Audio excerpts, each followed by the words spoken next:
বৃহত্তর এশিয়া মহাদেশের পূর্ব দিকে দক্ষিণ কোরিয়া নামে একটি দেশ আছে, এটা আপনি জানেন।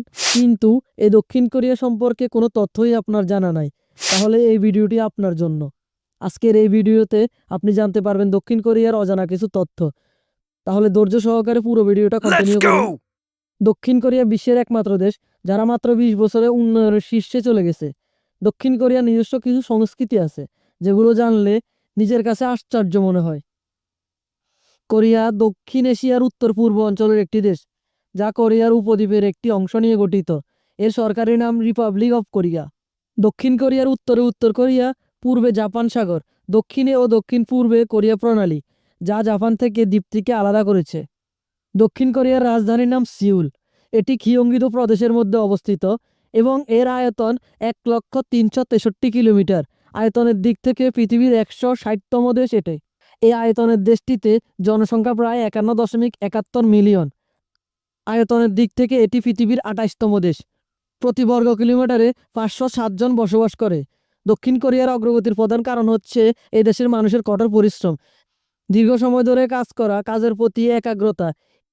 এইসব কারণে গত 50 বছরে পৃথিবীর অন্যতম উন্নয়নশীল দেশ এবং বৃহৎ অর্থনীতির দেশ হিসেবে পরিচিতি লাভ করেছে। আপনারা এটা জেনে আশ্চর্য হবেন যে বিয়ে না করা এবং সন্তান না নেওয়া এদিক থেকেও দক্ষিণ কোরিয়ার মেয়েরা এগিয়ে আছে।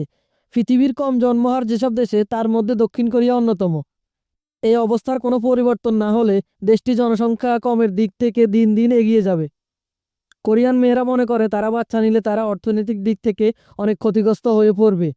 আপনি যদি একজন কোরিয়ানকে বন্ধ করে রাখেন এবং ওই ঘরে ফ্যান চালিয়ে দেন, একটু পরে দেখবেন ওই লোকটি দৌড়ে পালিয়ে যাচ্ছে। তারা এটা বিশ্বাস করে যে বন্ধ ঘরে ফাঁকা আপনাকে হত্যা করতে পারে। আর এই বিশ্বাস থেকে কখনো কোনো কোরিয়ান একলা ঘরে ফ্যান চালায় না। আরও একটি মজার বিষয় হলো, আপনি এবং কোনো কোরিয়ান ব্যক্তি যদি একই সময় জন্মগ্রহণ করেন, তবুও ওই কোরিয়ান ব্যক্তিটি আপনার চাইতে 1 বছরের বড় হবে। এর মূল কারণ, তারা ধারণা করে জন্মের সময় মাতৃগর্ভে মানুষ যে 1 বছর থাকে সেটাও তাদের বয়সের অন্তর্ভুক্ত। তাছাড়া কোরিয়ানরা তাদের চেহারায় অনেক যত্ন করে। প্রতি 5 জনের মধ্যে একজন প্লাস্টিক সার্জারি করে। তারা এমনিতে সুন্দর, এর চেয়ে সুন্দর হওয়ার জন্য তারা প্রতিনিয়ত প্রতিযোগিতায় লিপ্ত হয়ে থাকে। বন্ধুরা, দক্ষিণ কোরিয়ার মানুষ লাল কালি খুবই অপছন্দ করে। তারা বিশ্বাস করে এই কালিতে লেখা নাম তাদের জীবনে দুর্ভাগ্য, এমনকি মৃত্যু এনে দিতে পারে। দক্ষিণ কোরিয়ার সমাজে এই অস্বাভাবিক ঘটনা একটি প্রাচীন ঐতিহ্যের সাথে জড়িত।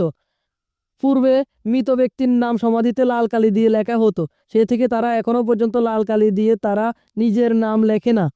তাছাড়া দক্ষিণ কোরিয়াতে আরও একটি আশ্চর্য ঘটনা প্রচলিত আছে। কোরিয়ানরা বিশ্বাস করে কোনো মানুষ মারা গেলে তাৎক্ষণিক তাদের আত্মা তাদেরকে ছেড়ে যায় না। তারা আরও 4 প্রজন্মের বংশধরের সাথে থেকে যায়। অর্থাৎ মৃত ব্যক্তিকে তারা তাদের পরিবারের সদস্য হিসেবে বিবেচনা করে। এমনকি নতুন বছরে বা মৃত্যুবার্ষিকীতে তারা মৃত ব্যক্তি থেকে আশীর্বাদ চায়। তারা মনে করে আশীর্বাদ না করলে তারা সুখী হতে পারবে না। এই উদ্দেশ্যে তারা একটি কক্ষে মৃত ব্যক্তির জন্য খাবার রাখে এবং ওই কক্ষে গিয়ে তাদের থেকে আশীর্বাদ চায়। দক্ষিণ কোরিয়ার মানুষ খাবারকে খুবই সম্মান করে এবং খেতে ভালোবাসে, খাওয়াতেও ভালোবাসে। এছাড়া আপনারা এটা জেনে আশ্চর্য হবেন, কুসংস্কারের ভিত্তিতে দক্ষিণ কোরিয়াতে পোর শব্দটি তুলে দেওয়া হয়েছে। সমস্যা হলো, পোর শব্দটির প্রতিলিপি মৃত্যুর সাথে সম্পৃক্ত। এমনকি আপনি দক্ষিণ কোরিয়ার কোথাও যদি পোর শব্দের লিফলেট নিয়ে ঘুরে বেড়ান, তাহলে আপনার অবস্থান হবে ডিরেক্ট দক্ষিণ কোরিয়ার কারাগার। দক্ষিণ কোরিয়ার মুদ্রাকে ওয়ন বলা হয়। বাংলাদেশের 1 টাকা সমান দক্ষিণ কোরিয়ার 12 টাকা এবং ইন্ডিয়ার 1 রুপি সমান দক্ষিণ কোরিয়ার 15 টাকা। আপনি যদি দক্ষিণ কোরিয়াতে প্রকাশ্যে অনুমতি ছাড়া কখনো কোনো মেয়ের ছবি তোলেন, যদি ওই মেয়েটা বুঝতে পারে, তখন আপনার অবস্থা হবে দক্ষিণ কোরিয়ার কারাগার। তো আজকের ভিডিও এই পর্যন্তই। আপনি যদি দক্ষিণ কোরিয়া সম্পর্কে আরও বিস্তারিত তথ্য জানতে চান, তাহলে আমাকে কমেন্ট করে জানাবেন। এবং এমন সকল আশ্চর্যজনক তথ্য পেতে আমার চ্যানেলটি সাবস্ক্রাইব করে রাখবেন। যারা ফেসবুক থেকে দেখতেছেন তারা ফলো দিয়ে রাখবেন। পুরো ভিডিওটা মনোযোগ সহকারে দেখার জন্য ধন্যবাদ।